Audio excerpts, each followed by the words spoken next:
Sudah presensi semua?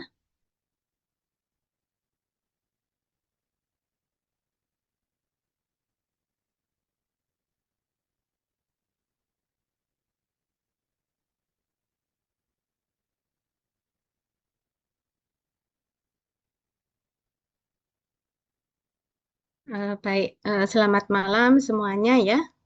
Kita meneruskan dengan materi kuliah pada minggu ini adalah mengenai handling sitostatika atau bagaimana seorang apoteker melakukan penyiapan obat sitostatika untuk pasien kanker.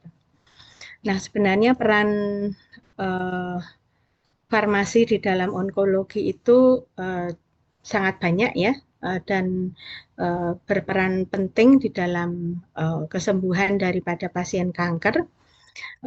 Pada topik ini kita akan membahas mengenai penyediaan obat-obat sitostatika untuk pasien penderita kanker. Nah, selain itu peran farmasis yang lain pada bidang onkologi. Jadi apa namanya, mungkin mulai dari kuliah sebelumnya ya, bahwa terapi untuk pasien kanker ini sangat bervariasi, tapi pada umumnya yang sekarang ada di Indonesia itu meliputi terapi bedah. Ya mungkin Anda ada saudara atau mungkin teman, tetangga atau kerabat di mana menderita pasien kanker kemudian menjalani operasi. Ya, jadi operasi untuk mengambil massa kanker. Ya, nah kemudian eh, terapi pembedahan ini tidak hanya berdiri sendiri dalam mengobati penyakit kanker, tetapi biasanya dilanjutkan dengan pengobatan radiasi atau seperti yang kuliah Anda sebelumnya yang menggunakan eh, radioterapi begitu, kemudian dilanjutkan dengan eh, pemberian obat-obat sitostatika untuk pasien.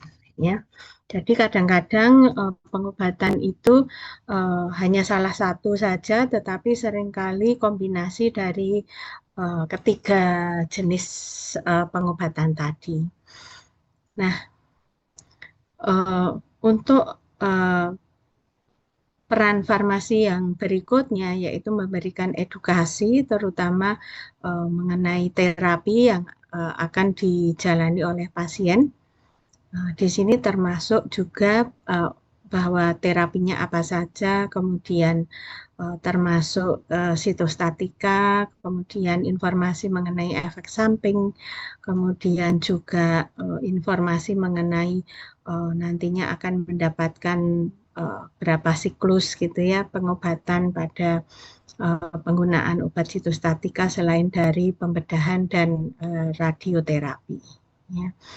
Nah, peran yang lain di sini adalah sebagai drug information, jadi eh, sumber informasi mengenai obat-obatan, mungkin terkait dengan efek samping, kemudian eh, informasi-informasi yang dibutuhkan oleh klinisi yang berkaitan dengan obat-obatan.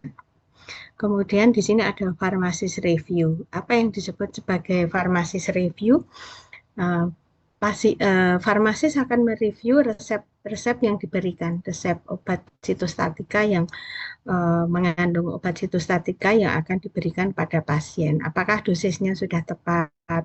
Kemudian apakah terdapat interaksi obat atau kontraindikasi yang nanti bisa mempengaruhi ya, luaran terapi daripada pengobatan kanker. Kemudian clinical research juga apa namanya, ini uh, farmasis juga terlibat di dalam penelitian. Kemudian kalau inventory control, ya bagaimana Dek?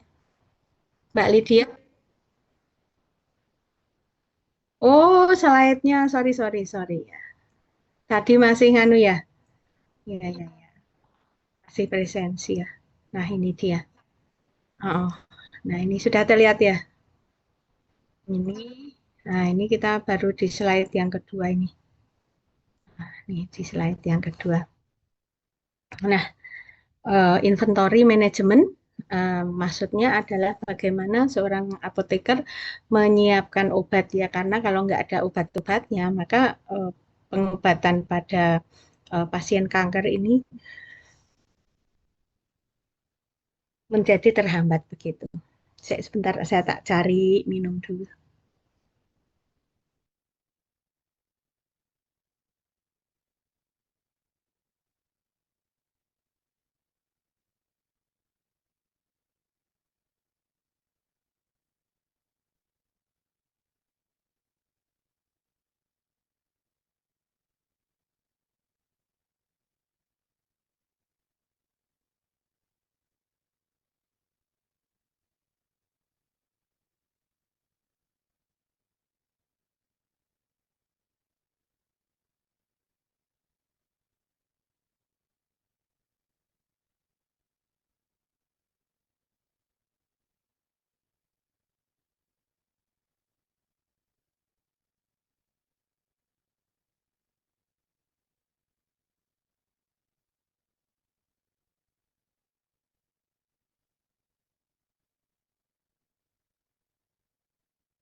Ya, baik kita lanjutkan.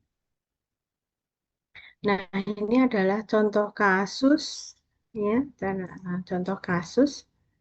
Nah, misalnya seorang apoteker S ini baru diterima bekerja pada rumah sakit khusus kanker dan dia ditempatkan pada divisi penyiapan obat sitostatika. Ya, dia diminta menyiapkan obat sitostatika untuk seorang pasien kanker payudara dengan regimen AC. AC itu singkatan ya. Jadi pengobatan sitostatika itu kadang-kadang atau seringkali menggunakan kombinasi dari beberapa obat ya. Nah, di regimen ini contohnya adalah A itu adalah sebenarnya antrasiklin dan C itu adalah siklofosfamid. Antrasiklin itu golongan ya, nama golongan dan di antaranya ini adalah doxorubicin.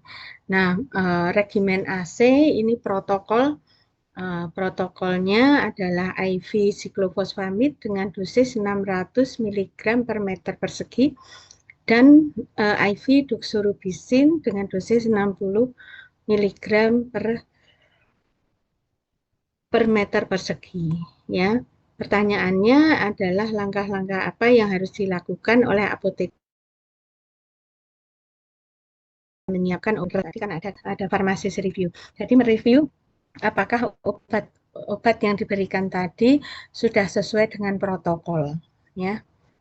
Protokol atau guideline yang dianut di rumah sakit tersebut tentu saja. Nah, kemudian evaluasi terhadap dosis. Nah, untuk dosis pada obat sitostatika ini memang sedikit berbeda ya dengan dosis pada umumnya. Kalau misalnya dosis pada kaptopril gitu ya, untuk hipertensi misalnya maka rentang dosisnya antara 12,5 miligram 2 sampai 3 kali sehari sampai dengan 50 kilogram dan tinggi badannya 170 cm.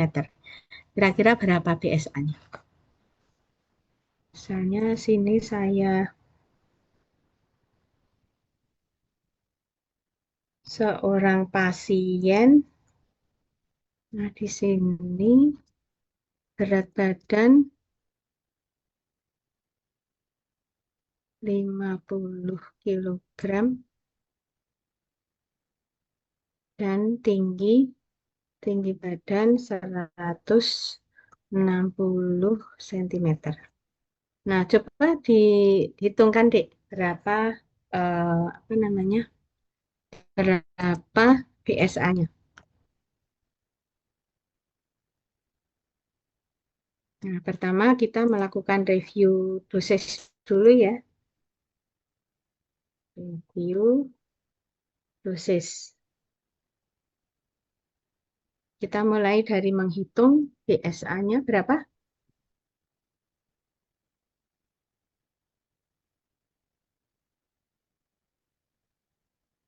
Bisa dihitungkan?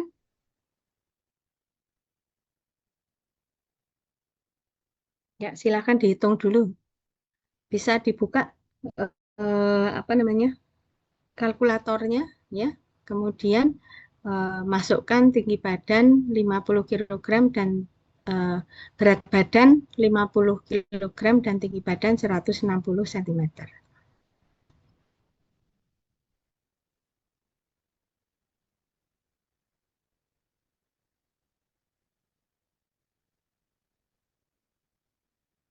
Yuk, berapa? Sudah dapat? Oh, silahkan boleh dicek juga boleh ya. Saya tunggu loh ya, kalau enggak nanti semalam nanti kuliahnya enggak selesai-selesai. Ya, yuk, silahkan dihitung.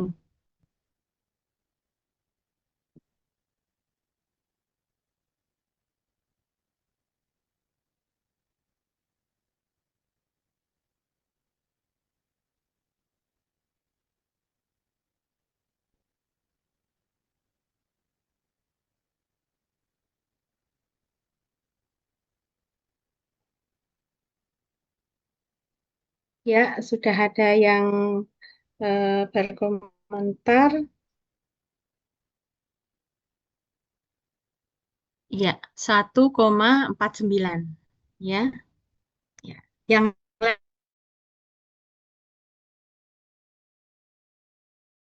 berapa menghitungnya? Ya, satu orang lagi coba. Ya, sama ya, 1,49. Nah, kalau kita sudah tahu apa namanya? BSN-nya 1,49, maka berapakah dosis yang diberikan pada pasien adalah tinggal mengalihkan dengan protokolnya. Jadi protokolnya kan 600 mg per meter persegi. Nah, BSA-nya tadi 1,4. Berapa tadi? 1,49. Nah, maka tinggal mengalihkan 600 mg kali 1,49. Boleh dihitung kan, adik-adik? BSA kali BSA dikalikan dengan protokolnya, baik siklofosfamid maupun doxorubicin. Jadi misalnya tadi masing-masing 600 kali 1,49 dan 60 kali 1,49. Coba dihitungkan.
Dapat, Dek. Oke. Siklofosfamid 894 dan doxorubicin 89,4. Baik, sudah betul ya. Nah, kalau dilihat di sini, maka dosis yang diberikan kepada pasien adalah siklofosfamid 894 mg dan doxorubicin 89,4 sudah betul. Nah, terus step selanjutnya bagaimana? Nah, kita harus mencari di pasaran itu siklofosfamid dan doxorubicin masing-masing itu kemasan untuk satu vialnya itu berapa? Ya, misalnya di sini kita lihat ya.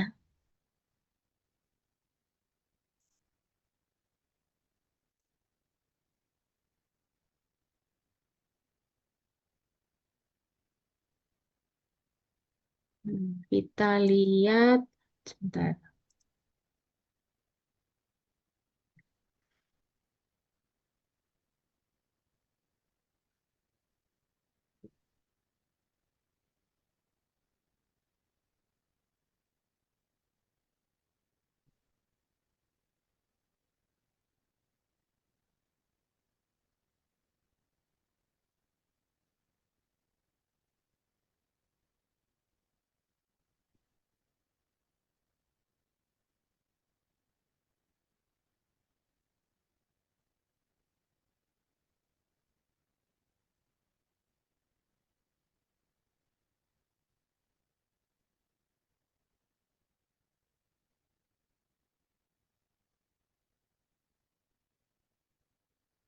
Nah, ini Anda sudah lihat, ini adalah eh, siklofosfamid, ya, di mana satu vialnya itu mengandung 1 gram atau 1000 miligram.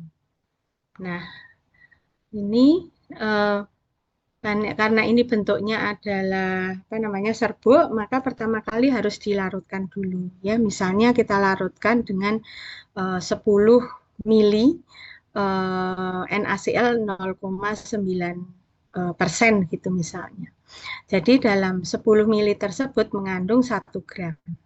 Kalau 10 mili 1 gram, kira-kira berapa mili yang harus kita ambil untuk mendapatkan dosis siklofosfamid sebesar 894. Kira-kira berapa mili yang perlu kita apa namanya yang kita ambil? Misalnya dalam satu vial tersebut, serbuk tersebut kita larutkan dalam 10 mili. Berapa, Dek?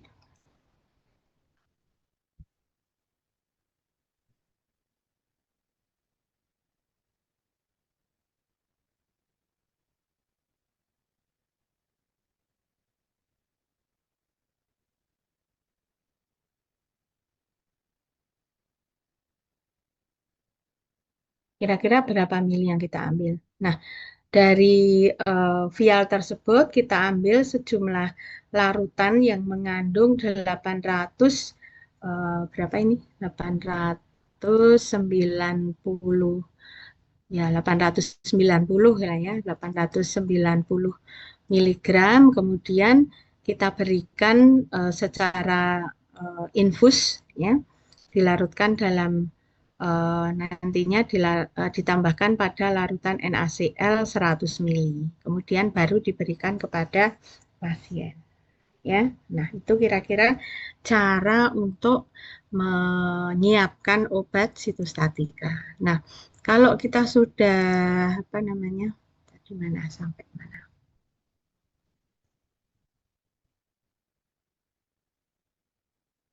Nah, kalau kita sudah sampai pada apa namanya eh, menyiapkan tadi kan satu apa namanya satu vial ya yang kita siapkan, kemudian kita menyiapkan tempatnya ya. Jadi eh, mengapa eh, pencampuran atau pelarutan ya pelarutan serbuk obat sitostatika itu sangat apa namanya sangat perlu diperhatikan karena obat sitostatika itu merupakan salah satu obat yang berbahaya sehingga tempat untuk melarutkan tidak bisa di apa ya dilakukan di sembarang tempat ya, tapi harus dilakukan di tempat isolator atau biological safety cabinet untuk apa namanya kelas 2B ya.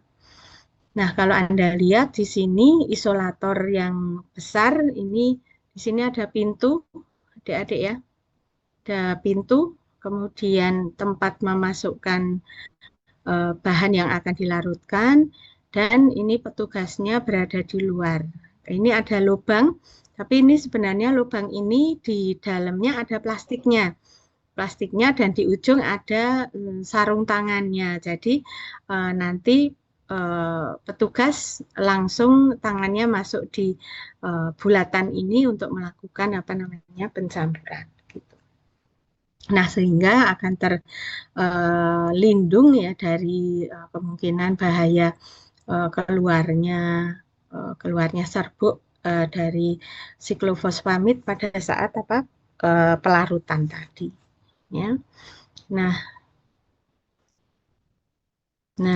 mengapa pencampuran itu dilakukan pada tempat yang khusus ya, tidak boleh dilakukan di sembarang tempat. Zaman dulu, mungkin sekitar tahun 1900-an gitu ya, pencampuran obat sitostatika ini masih dilakukan oleh perawat dan dilakukan di tempat yang terbuka ya.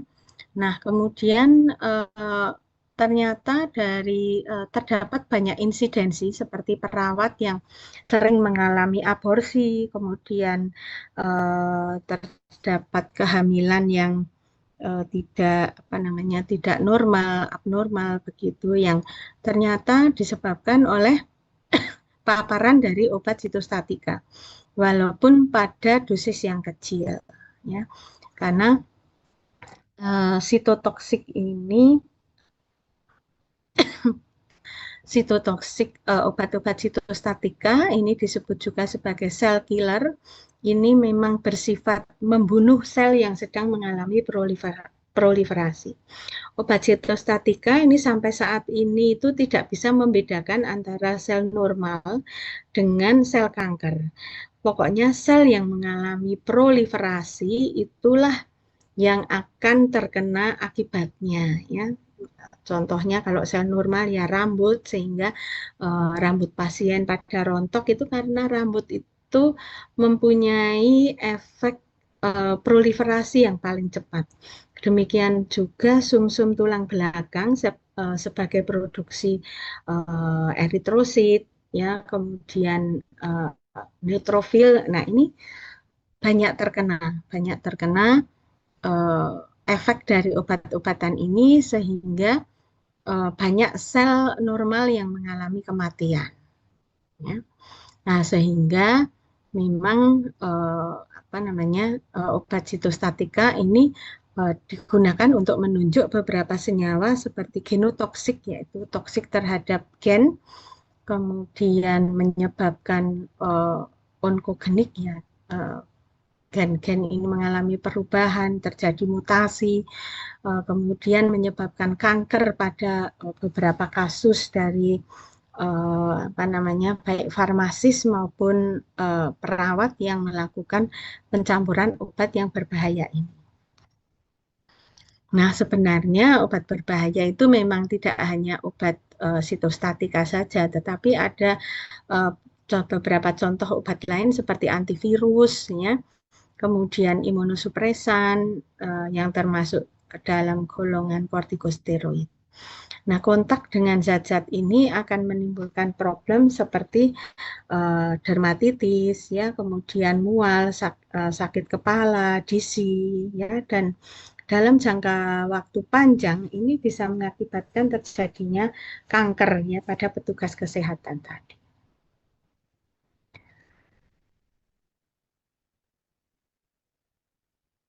Nah, ini eksposur terus-menerus bisa mengakibatkan kanker, gangguan fertilitas, ya, dan merusak organ atau kromosom, sehingga terdapat kebijakan karena tadi sifatnya juga obat sitostatika itu bersifat teratogenik juga. Maka wanita hamil menyusui, orang-orang yang merencanakan kehamilan ini tidak diperkenankan untuk melakukan pelarutan obat sitostatika.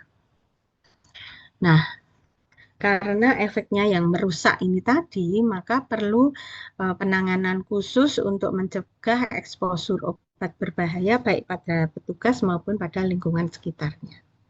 Nah, ini adalah beberapa penelitian sebelumnya yang menunjukkan bahwa efek daripada obat berbahaya ini terhadap petugas yang tidak melakukan apa ya, yang tidak melakukan prosedur pelarutan obat sitostatika ini dengan benar. Ya.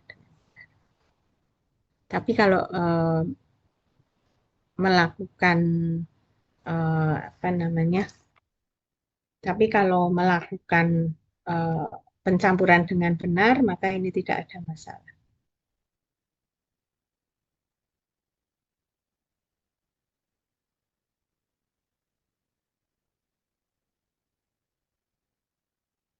Nah, ini tujuan penanganan obat sitostatika. Ini ada labelnya. Labelnya adalah warna ungu. Kemudian labelnya adalah warna ungu dan ada gambar sel yang sedang membelah. Nah, itu adalah gambar yang menunjukkan bahwa eh, biasanya ditempel di luar lemari yang menunjukkan bahwa di situ ada obat-obat sitostatika, ya. Kemudian juga biasanya ada labeling warna ungu ini ditempelkan pada masing-masing kemasan obat sitostatika, ya, untuk mengingatkan petugas bahwa ini obat berbahaya dan harus ditangani dengan hati-hati untuk meminimalisasi eksposur terhadap petugas dan lingkungan. Nah, komponen yang diperlukan dalam penyiapan atau pelarutan obat yang berbahaya adalah tadi ya, tempatnya tadi menggunakan ada isolator, ada BSC Biological Safety Cabinet atau laminar airflow, tapi dengan aliran udara yang vertikal ya, dari atas ke bawah ya. Nah, kemudian tadi ada kebijakan siapa-siapa saja yang boleh menangani pelarutan obat sitostatika dan siapa saja yang sebaiknya tidak melakukan apa namanya, tidak melakukan uh, pelarutan obat sitostatika. Kemudian berikutnya adalah protective cloth atau baju untuk petugas atau alat pelindung diri, mulai dari baju, kemudian ada penutup mata ya, Google, kemudian masker, kemudian juga ada penutup rambut dan seterusnya. Nah, kemudian hal yang penting juga yang lain adalah labeling.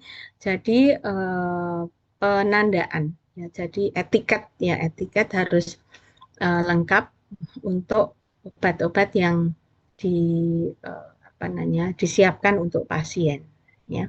Misalnya tadi jenis nama pasiennya, nama obatnya, kemudian dosisnya, apa namanya, mungkin ada informasi lain yang perlu diperhatikan, misalnya harus diberikan pada kondisi terhalang dari sinar matahari langsung misalnya. Nah, ini sangat penting. Kemudian storage atau penyimpanan ini juga tadi ada penandaan dan juga transport, memindahkan obat sitostatika dari satu tempat ke tempat lain, jangan sampai terjadi pecah, kemudian mencemari lingkungan dalam membersihkan. Ya. Kemudian penanganan limbah. Nah, limbah obat sitostatika ini dalam artian vial. Vial itu kan vial ampul yang di dalamnya masih ada mungkin ada sedikit cairan obatnya. Nah, ini harus ditangani dengan dibedakan ya. Biasanya dibakar di incinerator atau kalau tidak ada incinerator diambil oleh pihak ketiga untuk apa namanya, dimusnahkan. Nah, ini mengenai kebijakan, ini merupakan isu yang sangat sensitif dan berhubungan dengan keselamatan kerja dan ini apa namanya, penting untuk bersikap hati-hati dan bijaksana. Nah, ini terkait dengan peraturan kebijakan itu harus mengacu kepada peraturan pemerintah, standar dari profesi, kemudian prosedur keselamatan kerja di rumah sakit tersebut. Ini tadi sudah disampaikan Bu Vita ya, siapa-siapa yang tidak boleh apa namanya terlibat di dalam pencampuran atau pelarutan obat sitostatika. Nah, training ini juga wajib dilakukan sebelum petugas ini mampu melakukan pengoplosan karena ini obat berbahaya, jadi dia harus tahu hal-hal seperti apa saja dalam menangani obat sitostatika. Nah, ini ada training, kemudian informasi yang perlu disampaikan pada petugas adalah bagaimana cara menghitung dosis, cara penyimpanan tadi, cara pemberian, efek samping, eh, toksisitas, solubility, ya, jadi kelarutannya maupun stabilitas daripada obat-obat sitostatika. Nah, ini bisa dibaca sendiri ya. Saya rasa dulu sudah pernah Biological Safety Cabinet ya. Nah, ini ada dua, yaitu yang apa namanya horizontal laminar flow cabinet dan vertikal. Kalau untuk obat yang berbahaya, ini yang dipakai adalah yang vertikal. Ya, ini juga saya rasa Anda sudah pernah. Kemudian pakaian pakaian pelindung, ini baju, sarung tangan, respirator, pelindung mata, penutup sepatu, penutup rambut ya.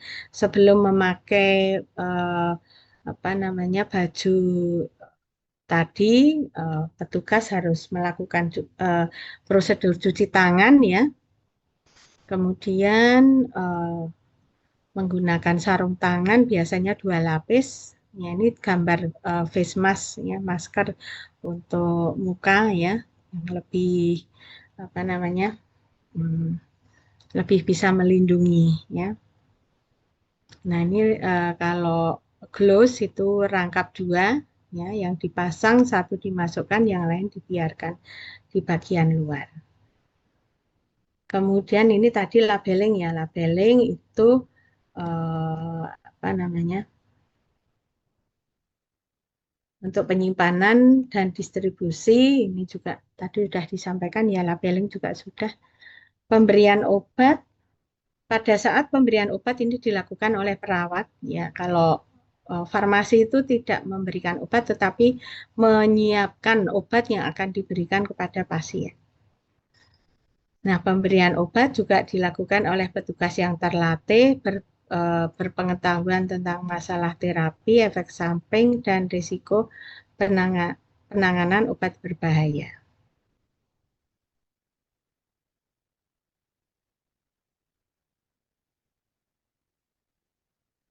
Kemudian berikutnya adalah, tadi ini kita sudah sampai di sini ya, maka langkah-langkah selanjutnya tadi di atas sudah dijelaskan ya, mulai dari penyiapan labeling, tempat ya, tempat, kemudian APD pada petugas begitu ya. Nah, ini penyiapan tadi kita sudah menghitung ini ya. Nah, selain kita menghitung dosis, juga kita mengecek ya, mengecek kompatibilitas obat sitostatika dengan pelarutnya. Kalau tadi kita akan memilih pelarut NaCl 0,9%, nah itu memang kompatibel dengan larutan tersebut secara referensi ya. Dan stabilitas. Stabilitas di sini adalah beyond use date. Jadi setelah obat itu dicampur atau dilarutkan itu kira-kira bisa bertahan berapa lama. Ada yang hanya 24 jam atau 48 jam tergantung dari pelarutnya. Ya. Dan cara penyimpanannya. Ya. Nah, ini cara kerja ya, nanti saya rasa bisa dibaca, dicermati sendiri ya, intinya penyiapan obat dilakukan di dalam isolator tadi atau BSC ya. Kemudian yang intinya adalah Jika bekerja dengan vial, tekanan dalam vial dapat meningkat dan menyebabkan obat tersemprot di sekitar jarum. Nah, untuk obat sitostatika ini memang tekanan di dalam vial ini dibuat eh, dikondisikan untuk bersifat negatif dengan cara membuang udara dari dalam vial. Ya.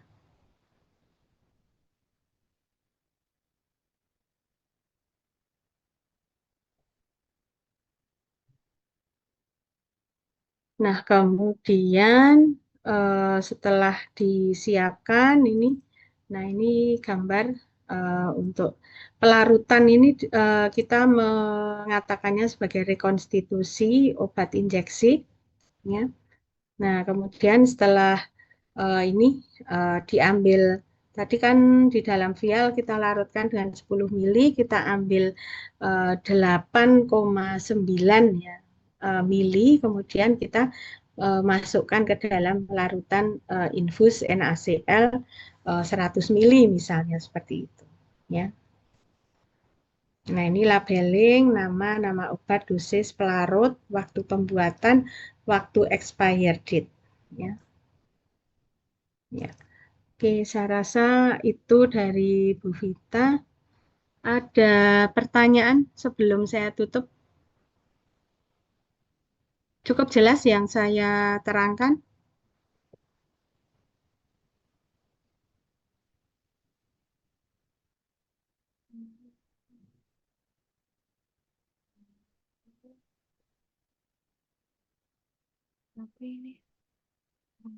Ya, cukup jelas ya. Nah, kalau misalnya masih ada pertanyaan, nanti bisa disampaikan pada pertemuan kelas berikutnya ya hari Senin ya. Kemarin Bu Vita lupa kalau habis piknik kemudian nggak mencatat jadwal setelah UTS jadi kelupaan. Nggak, apa namanya? eh, Tahu-tahu udah kelewat ya waktunya. Baik, kalau tidak ada, oh ya silahkan Mbak Lydia.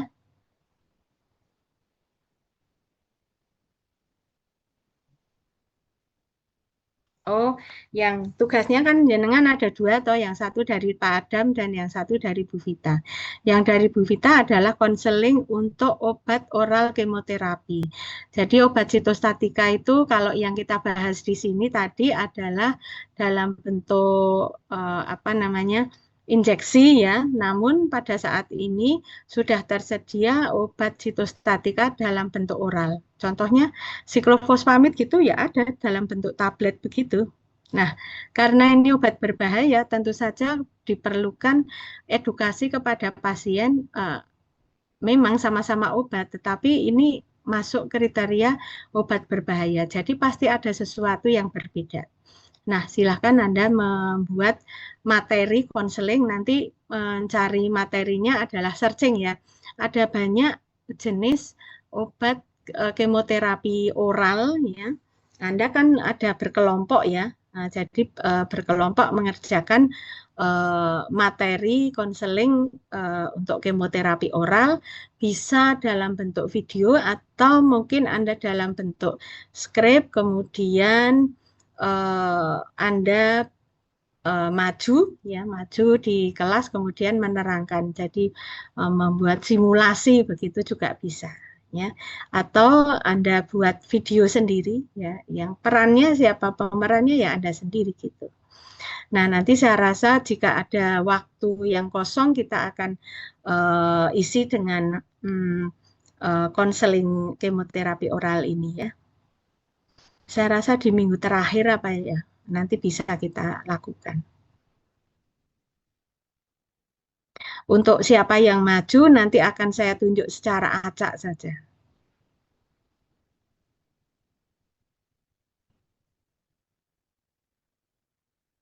Baik, ada lagi pertanyaan? Ini ada.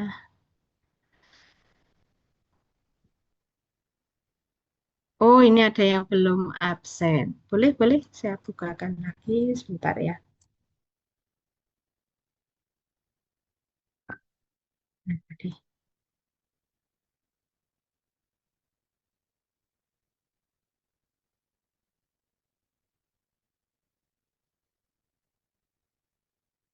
Satu jenis, Anda pilih salah satu aja, satu jenis obat oral. Mm-mm.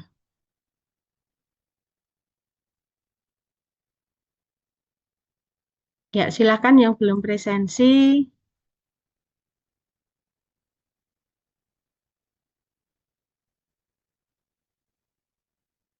Ya, sudah ya.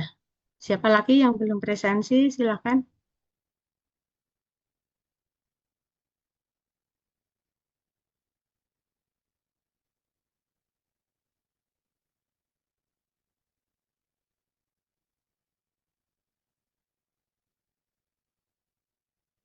Ada lagi pertanyaan? Silakan.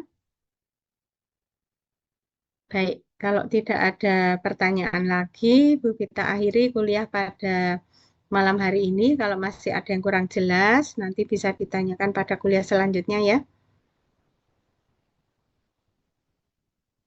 Ya, baik.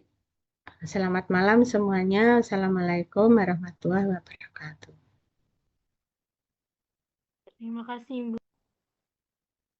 Ya, sama-sama. Ya, Bu Vita Alif ya.